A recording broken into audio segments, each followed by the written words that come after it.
many people who even come on this path and who feel inside themselves that they are genuine seekers of truth, no? But at some point you hit a what might feel like a block for you, because stuff start to come, and whatever bubbles up inside consciousness, bubbles up inside your mind, some doubts will come, resistance will come, fears will come. And we go through this time and time again to try and see who has reached this point and what happens after you reach this point, because very often what I see is people turn back. So we were saying today, you cannot turn back, you cannot go back. But of course you can go back, not to that place. You cannot return to any place in time. It will be a different place, but it will be a similar feeling. Because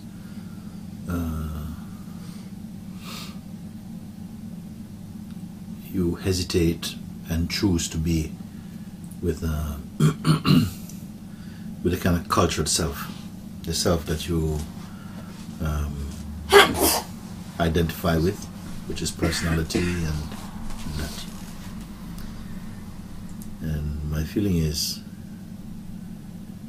that this is one of the great moments in any sentient being's existence, when you come to what you imagine is your boundary.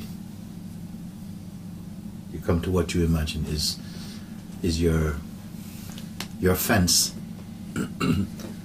because something is afraid to go beyond something. Whether there's a fear to push through to go beyond our attachments, or to lose the attachments, or to lose a sense of control, or the sense of identity. Something is there. It appears like there can be strong forces pulling you to retain the whole regime of thinking, the whole idea, the whole identity. But it's never working on its own. It always has to work with your scholarship, with your interest and your support, in order to derive power. There's no other place to get power from apart from your belief, your identity, that is. But the way I want to present it is that it's most auspicious time. We are thinking that, you want to be eating a lollipop and enter the door of your own self, that it should be something easy, not painful, should be pleasant. But sometimes you will come face to face with what can feel to be your strongest taboos and fear and doubts. But I want to say that these doubts become strong. They gain their strength from you, not from somewhere else. A doubt that's strong for you will not be strong for someone else. So it shows that the doubt in itself has no power. It only has power in the relationship you have with it. And you can only have a relationship with that doubt by functioning only as a person. When I say functioning only as a person, meaning that you are not aware of yourself as consciousness, not fully. Maybe as an idea, maybe as a momentary convictions, but not steadily, not unbrokenly. But the point I'm really coming to is that point where you are at the edge of what you think is yourself, and it can feel like you're about to fall into some precipice or something like this.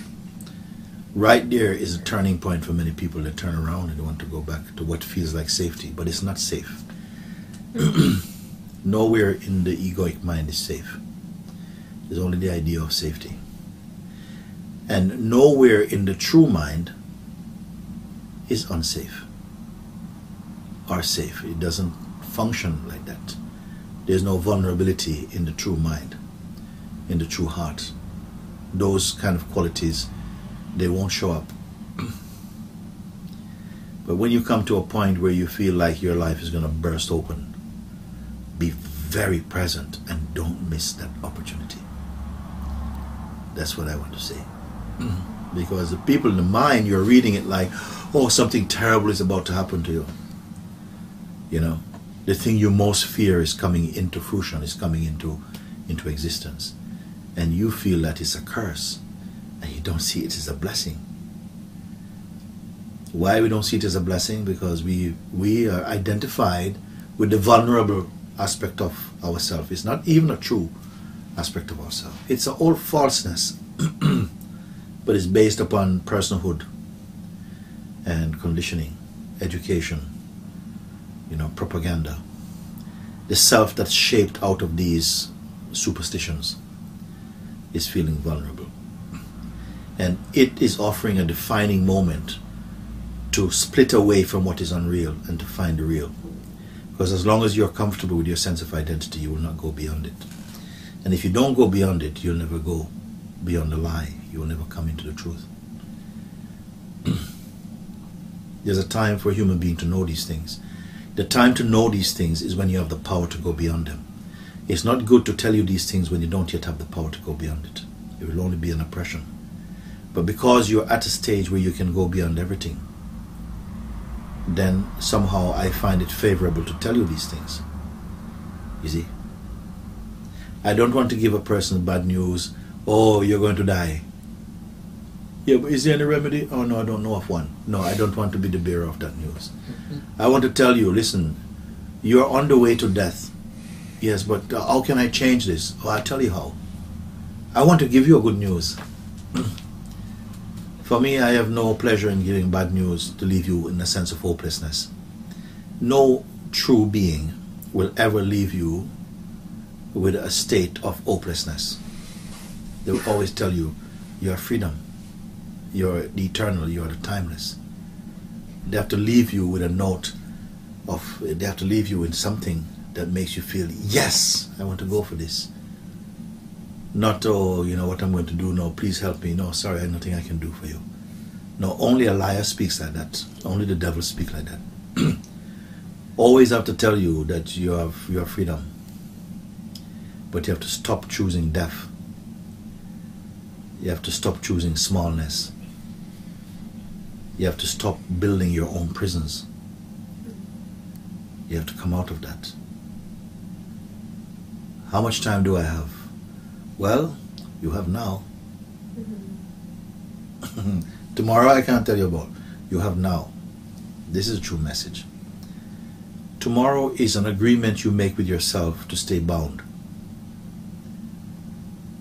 You always have now. What can you find out now? You can find out that you are free now.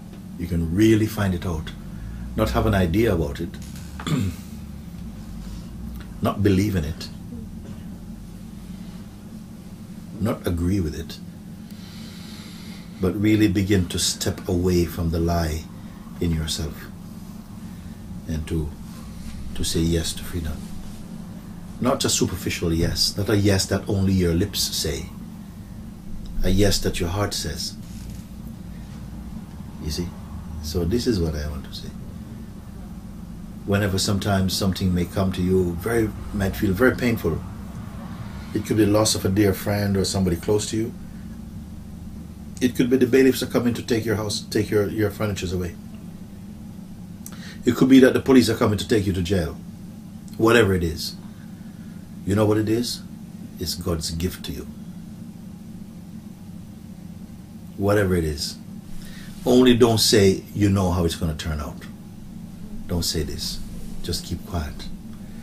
Just almost go into a state of hibernation and leave only your eyes working.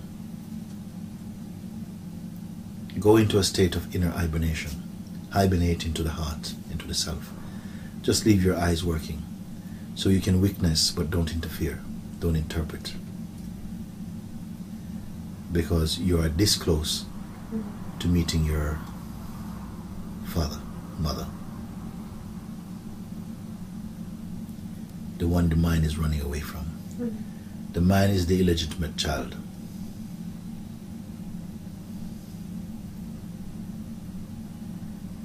In India they say,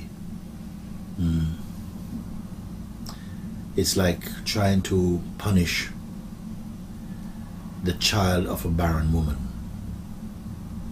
You understand? You say, well, how can it be a child of a barren woman? A barren woman means she can't have children. So this is the mind. It doesn't exist, but it exists in your mind because you believe it. And as long as you are ignorant, you don't know what a barren woman is, you still believe that this is the son of a barren woman.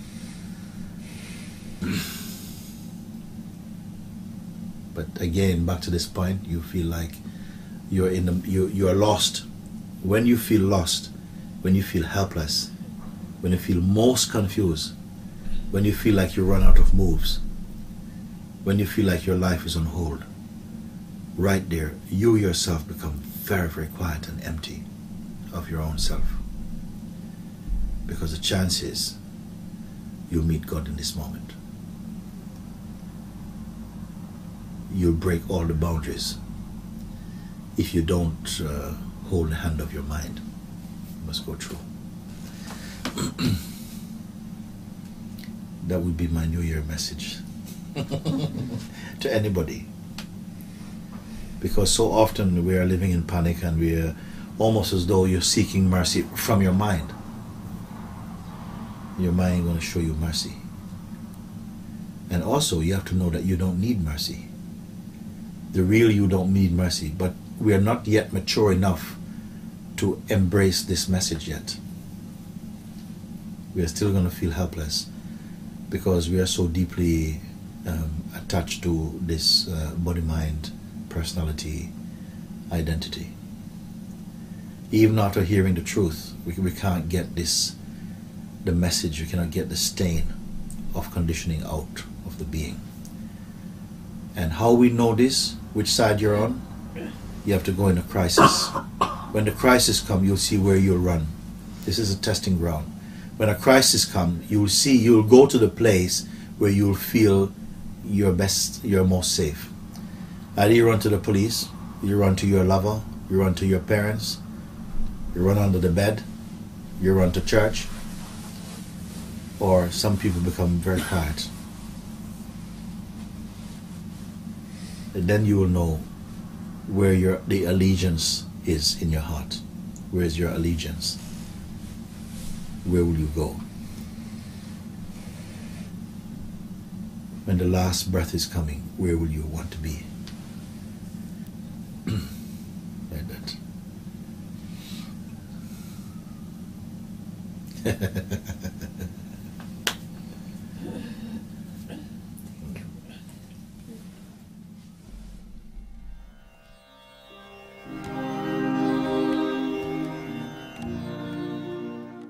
Where I want to start is what I'd want to say about this is that yes, I think a lot of people have heard that there's something anticipated about 2012. They may have heard various stories. Some of them is really about something terrible is going to happen. For others, they feel that there's going to be a big shift in consciousness to a higher and more positive expression or something like this. But there is a lot of waiting, a lot of anxiety about this coming year. My own feeling is nothing special is going to happen. I feel that every now and again, when the earth becomes ill, and by I mean the earth becomes ill, I mean the human condition is really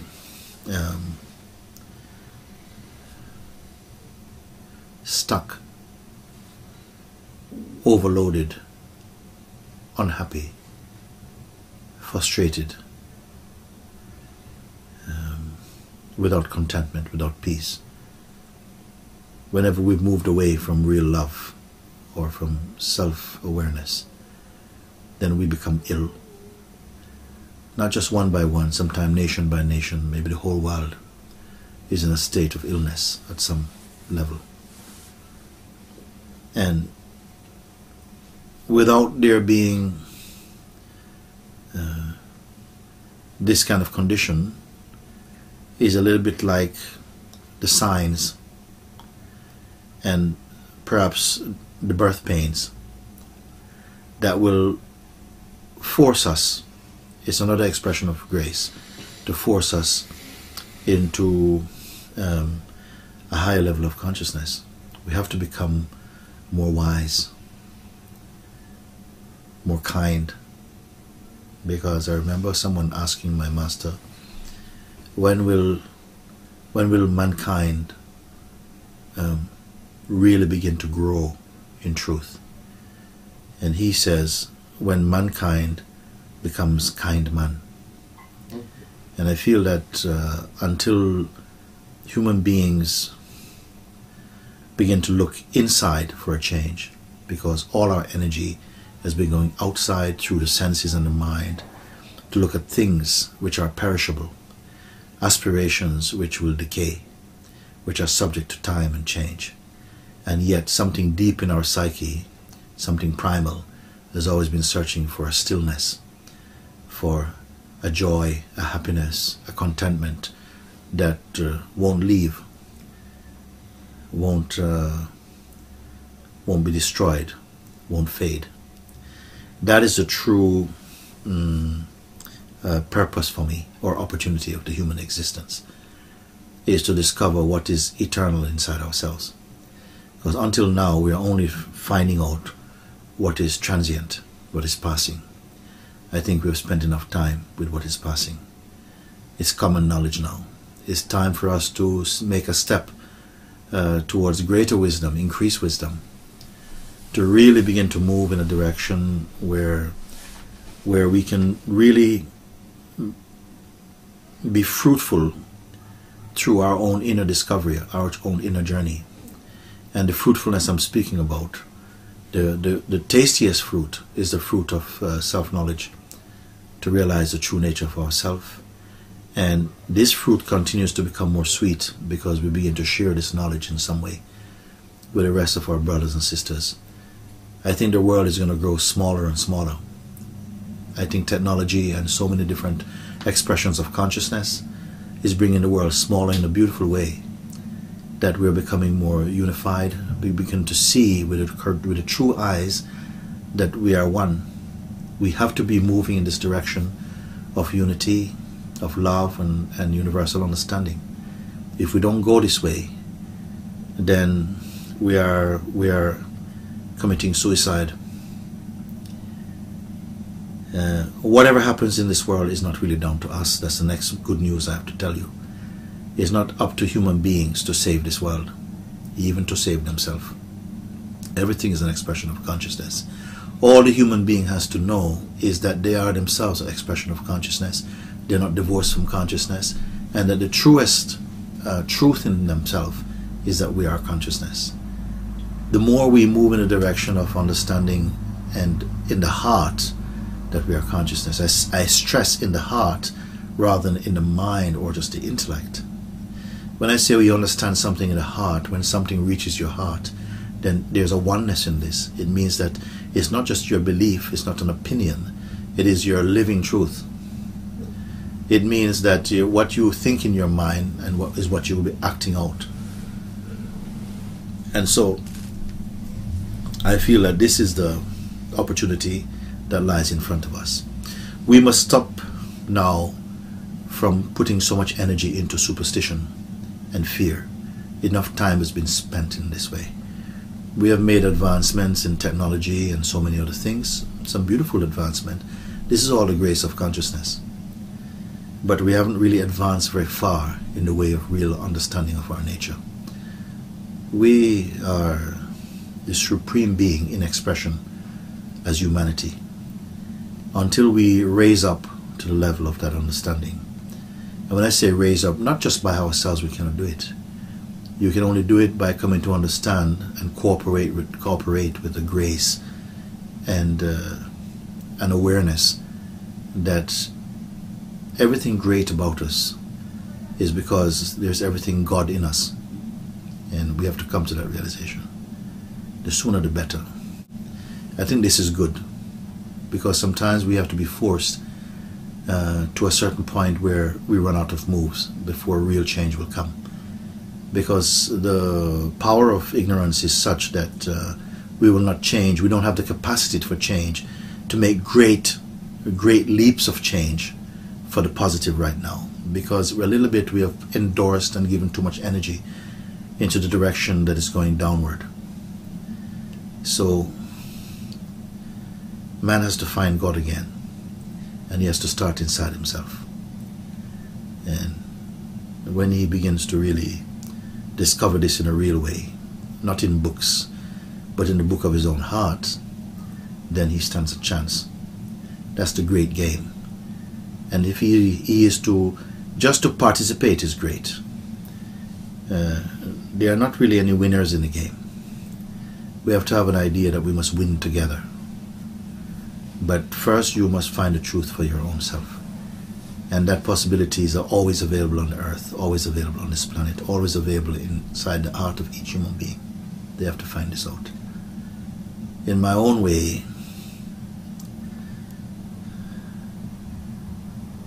I don't only bring this news, but I'm helping to facilitate that understanding, a change in understanding, and to help you to really see what we are missing. We are missing what is obvious, what is pure, what is beautiful. And another great news is that we don't have to go so far to find this, because the truth is distanceless. It's here. It's only somehow concealed by distraction, because our eyes move and plant themselves into transient things. But if the aspiration is inside the human being to grow, to find the truth, then he will find a way, and the way will find him. That will be my message for now.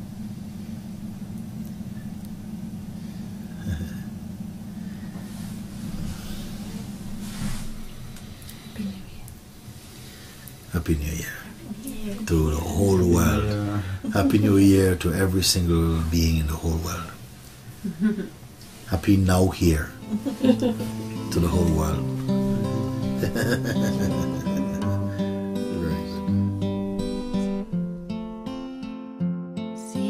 Very good.